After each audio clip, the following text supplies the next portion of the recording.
بسم اللہ الرحمن الرحیم۔ میرے عزیز و امیر المومنین کی شان میں آقا نامدار رسالت مآب صلی اللہ علیہ وآلہ وسلم نے ہزاروں احادیث بیان فرمائی ہیں، جن میں یہ بتا کر اس دنیا سے رخصت ہوئے کہ میرے بعد میری مسند کا وارث، امت کے لیے ہادی، نجات دہندہ، مسلمانوں کے آپس میں اختلافات میں امان اور تمہارا رہبر اور رہنما صرف علی ہے۔ ان ہزاروں احادیث میں سے 40 حدیثیں میں اس مقام پر ذکر کرتا ہوں، امید ہے کہ یہی ہمارے ایمان کی مضبوطی اور حق کی پہچان کے لیے کافی ہوں گی۔ میرے عزیزو، سرور کائنات رسالت مآب صلی اللہ علیہ وآلہ وسلم نے حضرت علی کی گردن پر ہاتھ رکھ کر فرمایا، یہ علی نیکوکاروں کے امام اور فاجروں کو قتل کرنے والے ہیں۔ جس نے ان کی مدد کی وہ کامیاب ہوا، اور جس نے ان کی مدد سے منہ موڑا اس کی مدد بھی نہیں کی جائے گی۔ یہ کہتے کہتے آپ کی آواز بھی بلند ہو گئی تھی۔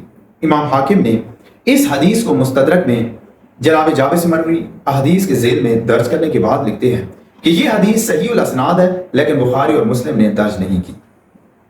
حضرت صلی اللہ علیہ وآلہ وسلم نے فرمایا کہ علی کے متعلق مجھے 3 باتیں بذریعہ وحی بتائی گئی ہیں کہ علی مسلمانوں کے سردار، متقین کے امام اور روشن جبین نمازیوں کے قائد ہیں۔ کنز الاعمال میں بھی یہ حدیث موجود ہے۔ نیز سالوی نے اپنی تفسیر کبیر میں بسلسلہ تفسیر آیت الولایت جناب ابو ذر کی حدیثوں کے سلسلہ میں اس حدیث کو نقل کیا۔ بارودی، ابن کانے، ابو نعیم اس حدیث کو درج کیا ہے۔ کنز الاعمال جلد 4 میں بھی یہ حدیث موجود ہے۔ اس حدیث کو امام حاکم نے مستدرک میں درج کرنے کے بعد لکھتے ہیں کہ یہ حدیث صحیح الاسناد ہے، لیکن بخاری اور مسلم نے ذکر نہیں کیا۔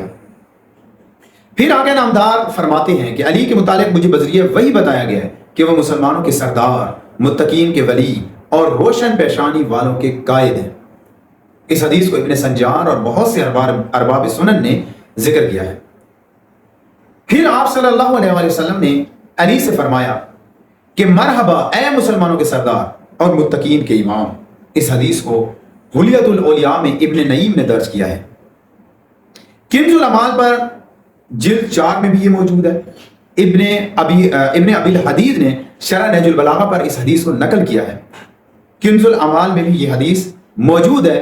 پھر آپ صلی اللہ علیہ وآلہ وسلم نے یہ بھی فرمایا کہ وہ شخص جو اس دروازے سے داخل ہوگا وہ متقین کا امام، مسلمانوں کا سردار اور دین کا امیر اور وصیوں کا خاتم ہے اور روشن پیشانی والوں کا قائد امام ہے۔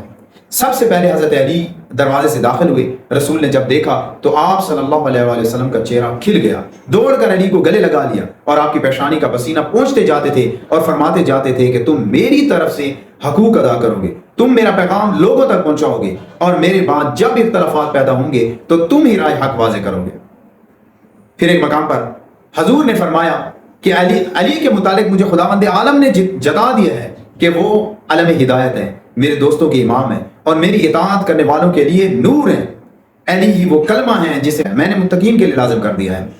یہ حدیث حلیت الاولیاء میں موجود ہے۔ میرے عزیزو، آپ نے سن لیا ان حدیث میں حضرت علی کی امامت کے متعلق کتنی صاف اور صریح نصوص ہیں، اور آپ کی اطاعت و فرما برداری واجب اور لازم ہونے کے روشن ثبوت ہے۔ آگے نامدار رسالت مآب صلی اللہ علیہ وآلہ وسلم نے فرمایا کہ یہ علی پہلے وہ شخص ہیں جو مجھ پر ایمان لائے، قیامت کے دن سب سے پہلے یہی مجھ سے مصافحہ کریں گے، یہی صدیق اکبر ہیں، یہی اس امت کے فاروق ہیں جو حق کو باطل سے جدا کریں گے، یہی مومنین کے سید و سردار ہیں۔ یہ حدیث موجم کبیر طبرانی، سنن بہقی کامل، کنز الاعمال جلد نمبر 2 میں بھی یہ حدیث موجود ہے۔ پھر حضور نے فرمایا، اے گروہ انصار، میں تمہیں ایسی چیز نہ بتا دوں کہ اگر تم اسے مضبوطی سے تھامے رہو تو کبھی گمراہ نہ ہو۔ دیکھو وہ علی ہیں، تم مجھے جس طرح محبوب رکھتے ہو انہیں بھی محبوب رکھنا، میری جیسی عزت کرتے ہو ان کی بھی ایسی عزت کرنا۔ یہ بات میں اپنے دل سے نہیں کہہ رہا ہوں، بلکہ امین وحی یعنی جبرائیل خدا کی طرف سے یہ حکم لے کر آئے ہیں۔ یہ حدیث موجم کبیر میں طبرانی، کنز الاعمال جلد 4 میں بھی موجود ہے۔ علامہ ابن الحدید نے شرح نہج البلاغہ میں بھی اس حدیث کو درج کیا ہے۔ پھر حضور نے فرمایا، انا مدینۃ العلم وعلی بابھا، کہ میں علم کا شہر ہوں اور علی اس کا دروازہ ہے، اور جو شخص علم حاصل کرنا چاہتا ہے وہ دروازے سے آئے۔ پھر آقا نامدار نے یہ فرمایا کہ انا دار الحکمت وعلی بابھا، کہ میں حکمت کا گھر ہوں اور علی اس کا دروازہ ہے۔ علی میرے علم کا دروازہ ہے، اور میں جن چیزوں کو لے کر مبعوث ہوا میرے بعد یہی ان چیزوں کو میری امت سے بیان کریں گے۔ ان کی محبت ایمان اور ان کا بغض نفاق ہے۔ پھر حضور نے فرمایا اے علی، میرے بعد جب میری امت اختلافات میں مبتلا ہوگی تو تم ہی رائے حق واضح کرو گے۔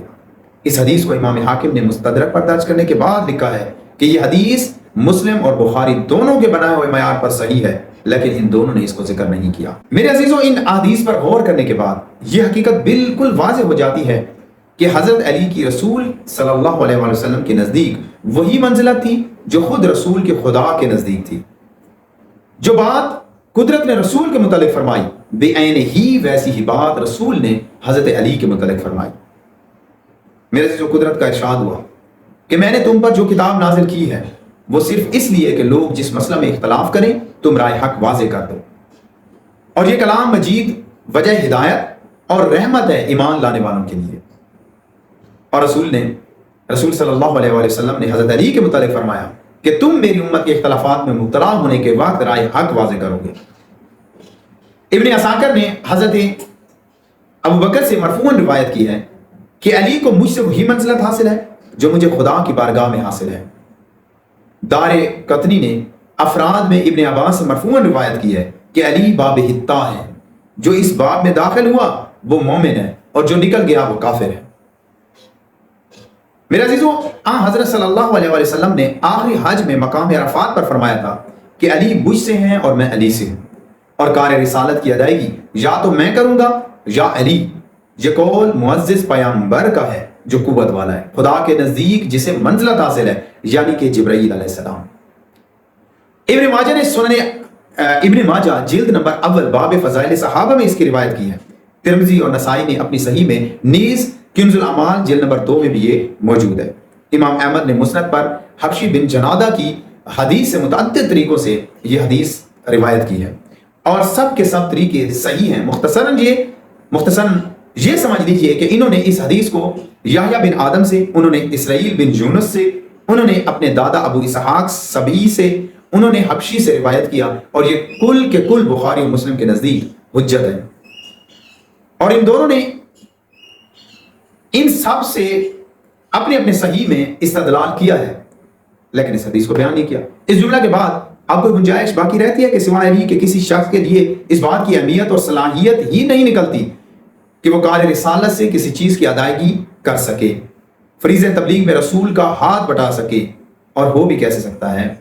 علی کے سوا کسی اور میں گنجائش نکل بھی نہیں سکتی، اس لیے کہ نبی کے امور یا تو خود نبی سے انجام پاتے ہیں یا پھر اس کے وسیع کے ذریعہ انجام پاتے ہیں۔ نبی کا قائم، نبی کا جانشین اور ولی عہد صرف علی ہو سکتا ہے۔ پھر حضور نے فرمایا صلی اللہ علیہ وسلم کہ جس نے میری اطاعت کی اس نے خدا کی اطاعت کی، اور جس نے میری نافرمانی کی اس نے خدا کی نافرمانی کی، اور جس نے علی کی نافرمانی کی اس نے میری نافرمانی کی۔ میرے عزیزو، اس حدیث کو امام حاکم نے مستدرک پر درج کیا ہے، اور علامہ ذہبی نے تلخیص مستدرک میں ذکر کیا، اور ان دونوں نے تصریح کی ہے کہ یہ حدیث بخاری اور مسلم دونوں کے معیار پر صحیح اترتی ہے، لیکن انہوں نے ذکر نہیں کیا۔ میرے عزیزو، پھر حضور صلی اللہ علیہ وسلم نے فرمایا اے علی، جو مجھ سے برگشتہ ہوا وہ خدا سے برگشتہ ہوا، اور جو تم سے برگشتہ ہوا وہ مجھ سے برگشتہ ہوا۔ اس حدیث کو حاکم نے مستدرک پر درج کر کے لکھتے ہیں کہ یہ حدیث صحیح الاسناد ہے، لیکن بخاری و مسلم نے اسے ذکر نہیں کیا۔ پھر حضور صلی اللہ علیہ وسلم نے فرمایا کہ جس نے علی کو دشنام دی اس نے مجھے دشنام دی۔ حاکم نے مستدرک پر اسے درج کیا اور مسلم و بخاری دونوں کے معیار پر صحیح قرار دیا ہے۔ علامہ ذہبی نے تلخیص مستدرک میں اس کی صحت کی، اس کی اصلاح کرتے ہوئے درج کیا۔ نیز امام احمد نے ام سلمہ سے یہ حدیث اپنی مسند پر، اور نسائی نے خصائص الویہ پر یہ حدیث نقل کی ہے۔ پھر حضور صلی اللہ علیہ وسلم نے فرمایا کہ جس نے علی کو محبوب رکھا اس نے مجھے محبوب رکھا، اور جس نے علی سے بغض رکھا اس نے مجھ سے بغض رکھا۔ میرے عزیزو، امام حاکم نے اس حدیث کو مستدرک پر درج کیا اور بشرائط شیخین اسے صحیح قرار دیا ہے۔ نیز علامہ ذہبی نے تلخیص مستدرک میں مذکورہ بالا معیار پر اس کے صحت کا اعتراف کرتے ہوئے درج بھی کر دیا۔ پھر حضور نے فرمایا تم دنیا میں بھی سید و سردار ہو، اور آخرت میں بھی تمہیں دوست رکھنے والا مجھے دوست رکھنے والا ہے، اور مجھے دوست رکھنے والا خدا کو دوست رکھنے والا ہے، اور تمہارا دشمن میرا دشمن ہے، اور میرا دشمن خدا کا دشمن ہے۔ ہلاکت و تباہی نصیب ہو اسے جو میرے بعد تم سے بغض رکھے۔ میرے عزیزوں اس حدیث کو امام حاکم نے مستدرک پر درج کیا اور بشرائط شیخین صحیح قرار دیا ہے۔ امام حاکم نے اس حدیث کو بدریق از عبد الرزاق سے، انہوں نے زہری سے، انہوں نے عبداللہ بن عبداللہ سے، انہوں نے ابن عباس سے روایت کی ہے۔ یہ سب کے سب اشخاص حجت ہیں، اس وجہ سے امام حاکم نے اس حدیث کو درج کرنے کے بعد لکھا ہے کہ یہ حدیث مسلم و بخاری کی شرائط پر بھی صحیح اترتی ہے۔ پھر حضور نے فرمایا، اے علی بشارت جنت ہو اسے جو تمہیں دوست رکھے اور تمہارے معاملہ میں سچائی برتے، اور ہلاکت ہو اسے جو تمہیں دشمن رکھے اور تمہارے متعلق جھوٹ بولے۔ پھر حضور نے فرمایا کہ جو شخص میری زندگی جینا چاہتا ہے اور میری موت مرنا چاہتا ہے اور سدا باغ بہار جنت میں جس کا خدا نے مجھ سے وعدہ کیا ہے رہنا چاہتا ہے، تو وہ علی کو دوست رکھے، کیونکہ علی تم کو راہ ہدایت سے کبھی الگ نہ کریں گے اور نہ گمراہی میں کبھی ڈالیں گے۔ پھر حضور صلی اللہ علیہ وآلہ وسلم نے فرمایا، میں وصیت کرتا ہوں ہر اس شخص کو جو مجھ پر ایمان لایا اور میری تصدیق کی، وہ علی کا تابع اور فرمان رہے۔ جس نے علی کی اطاعت کی اس نے میری اطاعت کی، جس نے میری اطاعت کی اس نے خدا کی اطاعت کی، اور جس نے علی کو دوست رکھا اس نے مجھے دوست رکھا، اور جس نے مجھے دوست رکھا اس نے خدا کو دوست رکھا، اور جس نے علی سے بغض رکھا اس نے مجھ سے بغض رکھا، اور جس نے مجھ سے بغض رکھا اس نے خدا سے بغض رکھا۔ میرے عزیزو، پھر حضور صلی اللہ علیہ وسلم نے فرمایا، جس سے یہ خوشگوار معلوم ہو کہ میری زندگی جیے اور میری موت مرے اور باغ عدن میں رہے، وہ میرے بعد علی کو اپنا امیر سمجھے اور علی کے بعد ان کے جانشین کی اطاعت کرے، اور میرے بعد میرے اہل بیت کی پیروی اختیار کرے، کیونکہ میرے اہل بیت میری اطرت ہیں، میری طینت سے پیدا ہوئے ہیں، انہیں میرا ہی فہم اور علم حاصل ہے۔ پس ہلاکت ہو میری امت کے ان لوگوں کے لیے جو میری اہل بیت کے فضل و شرف کو جھٹلائیں اور میری قرابت کا خیال نہ کریں۔ خدا ان کو میری شفاعت سے محروم رکھے۔ میرے عزیزو، پھر حضور صلی اللہ علیہ وسلم نے فرمایا، جسے یہ پسند ہو کہ میری زندگی جیے اور میری موت مرے اور اس جنت میں داخل ہو جس کا میرے پروردگار نے مجھ سے وعدہ فرمایا ہے، اور وہ جنت خلد ہے، پس وہ علی اور علی کے بعد ان کی ذریت کی اطاعت و فرمانبرداری کرے، کیونکہ وہ تمہیں رائے راست سے کبھی علیحدہ نہ کریں گے اور نہ گمراہی میں کبھی ڈالیں گے۔ میرے عزیزو، کنز الاعمال میں یہ ہے کہ حضور نے فرمایا، اے عمار، جب تم علی کو دیکھنا کہ کسی راستے پر جا رہے ہیں اور لوگ کسی اور راستے پر چل رہے ہیں، تو تم اس راستہ کو اختیار کرنا جس پر علی ہے، وہ تمہیں کبھی ہلاکت میں نہ ڈالیں گے، نہ راہ راست سے جدا کریں گے۔ یہ بھی کنز الاعمال میں لکھا ہے کہ حضور نے فرمایا کہ میرا ہاتھ اور علی کا ہاتھ عدل میں برابر ہے۔ مستدرک میں لکھا ہے کہ اے میری پارے جگر فاطمہ، کیا تم اس سے خوش نہیں ہو کہ خداوند عالم نے روئے زمین کے باشندوں پر ایک نظر کی تو دو شخص منتخب کیے، ایک تمہارا باپ اور دوسرا تمہارا شوہر۔ میرے عزیزو، کنز الاعمال میں دہلوی نے یہ لکھا ہے کہ میں منذر یعنی ڈرانے والا ہوں اور علی ہادی ہیں۔ اے علی، تمہارے ذریعہ میرے بعد ہدایت پانے والے ہدایت پائیں گے۔ ابن حجر نے سوائے کے مورکہ میں اس حدیث کو لکھا ہے کہ اے علی، میرے اور تمہارے سوا کسی اور تیسرے کے لیے جائز نہیں کہ وہ مسجد میں بحالت جنابت ہو۔ یہ حضور صلی اللہ علیہ وسلم کی حدیث ہے۔ پھر کنز الاعمال میں لکھا ہے کہ آپ صلی اللہ علیہ وسلم نے فرمایا کہ میں اور یہ یعنی کہ علی قیامت کے دن میری امت پر حجت ہوں گے۔ میرے عزیزو، طبرانی نے اوسط میں، خدیم نے المتفق میں یہ درج کیا ہے اور کنز الاعمال پر بھی مذکور ہے کہ حضور نے یہ فرمایا کہ جنت کے دروازے پر لکھا ہوا ہے کہ معبود حقیقی بس اللہ ہی ہے، اور محمد صلی اللہ علیہ وآلہ وسلم خدا کے رسول ہیں اور علی رسول کے بھائی ہیں۔ مستدرک پر لکھا ہے کہ اے علی، تم میں عیسیٰ سے مشابہت ہے۔ یہودیوں نے عیسیٰ کو دشمن رکھا اور دشمنی میں اتنے بڑھ گئے کہ انہوں نے ان کی ماں پر بہتان باندھا، اور نصارہ نے انہیں دوست رکھا اور اتنا غلو کیا، اس منزل پر پہنچا دیا جس پر وہ فائز نہیں، یعنی خدا کا بیٹا کہہ دیا۔ میرے عزیزو، طبرانی اور ابن مردویہ نے ابن عباس سے اس حدیث کو روایت کیا، اور دہلوی نے جناب عائشہ سے روایت کیا کہ حضور صلی اللہ علیہ وسلم نے فرمایا کہ سابقین تین ہیں، ایک تو وہ جس نے موسیٰ کی طرف سبقت کی یعنی یوشع بن نون جو سب سے پہلے موسیٰ پر ایمان لائے، دوسرے وہ جس نے عیسیٰ کی طرف سبقت کی یعنی صاحب یاسین، تیسرے میری طرف سبقت کرنے والے اور وہ ہیں علی ابن ابی طالب۔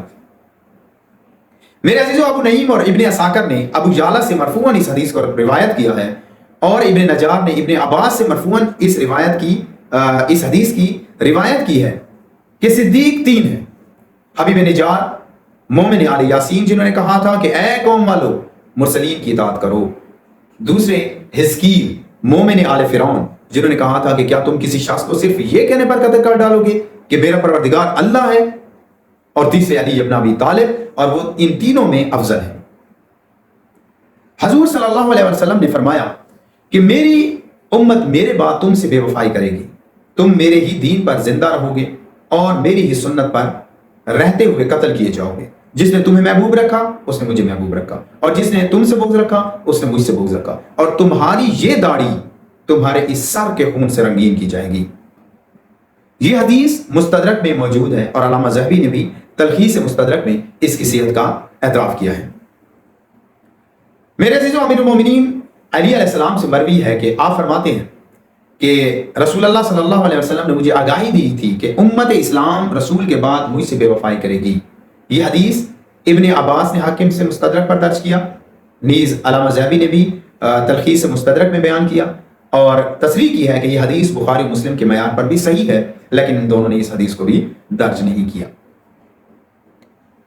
میرے عزیزو، پھر آپ صلی اللہ علیہ وسلم نے فرمایا کہ تم میں ایک شخص وہ بھی ہے جو قرآن کی تعویل کے متعلق اسی طرح قتال کرے گا جس طرح میں نے اس کی تنزیل کے متعلق قتال کیا تھا۔ لوگ گردنیں اٹھا اٹھا کر دیکھنے لگے، ان میں جناب ابو بکر اور جناب عمر بھی تھے۔ ابو بکر نے پوچھا، وہ شخص میں ہوں یا رسول اللہ؟ تو آپ صلی اللہ علیہ وسلم نے فرمایا کہ نہیں۔ عمر نے پوچھا کہ میں ہوں یا رسول اللہ؟ آپ نے فرمایا کہ نہیں، لیکن وہ جو جوتیوں کو ٹانکنے والا ہے، یعنی علی، جو اس وقت آپ کی نالین مبارک درست کر رہے تھے۔ اور ابو سعید خدری کہتے ہیں کہ رسول کی زبان سے یہ الفاظ سن کر ہم حضرت علی علیہ السلام کے پاس گئے اور یہ خوشخبری سنائی تو حضرت علی اپنے کام میں اس طرح مشغول رہے کہ گردن بھی نہ اٹھائی۔ معلوم ہوتا تھا کہ علی پیغمبر سے پہلے یہ بات سن چکے ہیں۔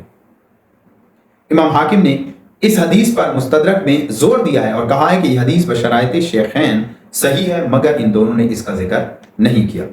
علامہ ذہبی نے بھی تلخیص مستدرک میں اس حدیث کو لکھا اور اعتراف کیا کہ یہ حدیث بشرائط شیخین صحیح ہے۔ میرے عزیزو، اس جیسی ایک حدیث ابو ایوب انصاری کی بھی ہے، خلافت جناب عمر کے باب میں موجود ہے، جس میں وہ فرماتے ہیں کہ رسول اللہ صلی اللہ علیہ وسلم نے حضرت علی کو بیعت توڑنے والوں، زیادہ اعتدال سے باہر نکلنے والوں اور دین سے خارج ہونے والوں سے جہاد کرنے کا حکم دیا۔